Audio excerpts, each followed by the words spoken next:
పాపాత్మురాలుగా పిలువబడిన ఆమె రక్షించబడిన తర్వాత ఆమె ఇంటికి ఎలా వెళ్ళింది?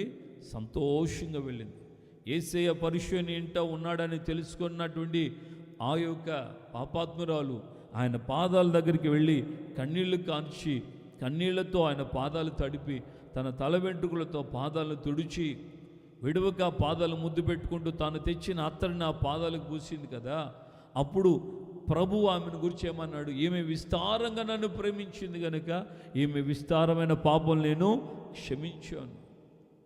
అప్పటి వరకు పాపాత్మురాలుగా పిలువబడిన ఆవిడ క్షమించబడిన తర్వాత సంతోషముగా తన ఇంటికి వెళ్ళును అని రావిడ.